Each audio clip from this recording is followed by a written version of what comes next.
Who pays the closing costs, the buyer or the seller? Hi, this is Jan Parrish with Fabulous Colorado Homes, powered by HomeSmart, empowered by my fabulous clients, and fueled by coffee. Now, this is real estate, so everything is negotiable, including closing costs. But let's talk about what the standard practice is. Currently, right now in Colorado, we have a seller's market. Therefore, the sellers are going to make very few concessions. I'm going to take you to the Colorado Contract to Buy and Sell, otherwise known as the CBS. Here we are at the CBS for Colorado. This is the electronic version of the 9-page document. And I've created a sample client who is Client Fabulous. For the purpose of this YouTube, we are going to go straight to the Homeowners Association. That would be in Section 7.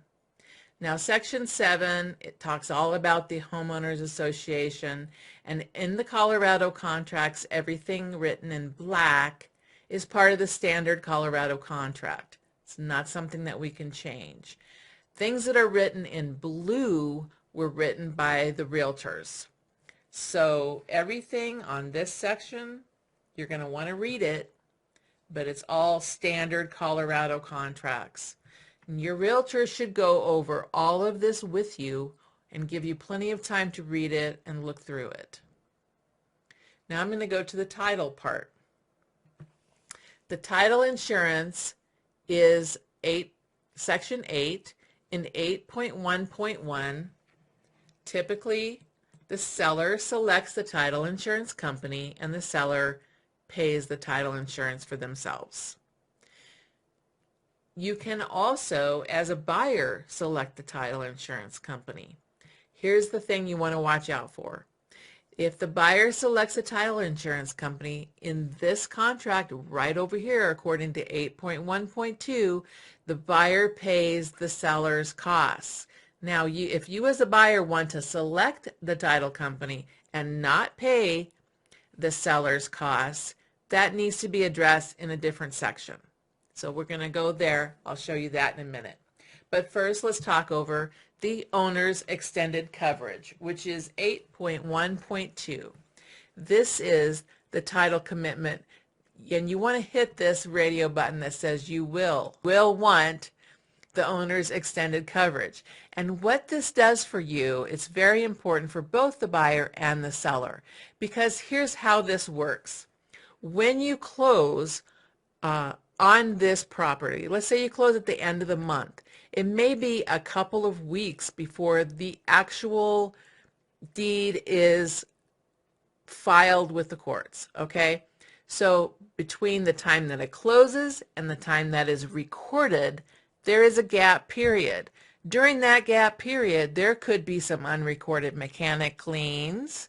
There could be some unpaid taxes. You don't know what is in store. So for a little bit less than $100, you can extend the owner's extended coverage to cover that gap period. That covers both the buyer and the seller and just takes all of the angst out of the period in between closing and the recording date. So typically that's paid by the seller, but the buyer may want to select that and say, hey, I want to throw you a bone per se and pay that for you. The seller may not know that they're only really covering about 80 bucks, but that's okay. It makes them feel good about it. Or you can go ahead and select 1/2 by the buyer and 1/2 by the seller, which is typically what most people do. Now let's go down to Section 15, which is the closing costs broken down. So here we have the closing cost. Who is going to pay the closing costs?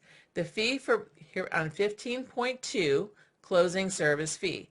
The fee for real estate closing service must be paid at closing by either the buyer or the seller, or 1/2 by buyer and 1/2 by seller. Some agents like to select each pays their own costs. However, it's a very minor difference, so most people are happy with just splitting the costs and calling it good. Now the status letter and record fee changes for the HOA. This is part of the closing fees that can be very substantial. So in Colorado, the condo associations and the townhome associations cover more than just the trash and the water and the sewer. Sometimes they take care of the maintenance on the outside. Sometimes they do the snow shoveling, the maintenance on the grounds and things like that. So the homeowners associations are higher than some of the ones that are maybe single family home. You might have a single family home where the HOA fees are $79 a quarter. Or you might have a condo or townhome, especially in the higher end luxury markets, where the HOA fee is $500 or more. In that case, you want to pay special attention to the 15.3, the status letter and record change fees, because a lot of times they want a 1 month contribution fee. They want a couple of months up front. So I've seen these HOA status letters and record change fees be $1,500 plus. So you want to pay close attention to that. Typically, once again, this is all up for negotiation, but typically the seller pays for the HOA status and record change fees. That's typically paid by the seller. And then when they buy, they expect the seller to pay theirs. However, everything is negotiable. So we're going to put here, this is paid by the seller. Now, if it's an exorbitant amount, they might want to share the cost with the buyer. It just really depends on the situation and the climate, whether it's a buyer or seller market, or whether it's somewhat even. Now we go down to the local transfer. This is the seller's responsibility.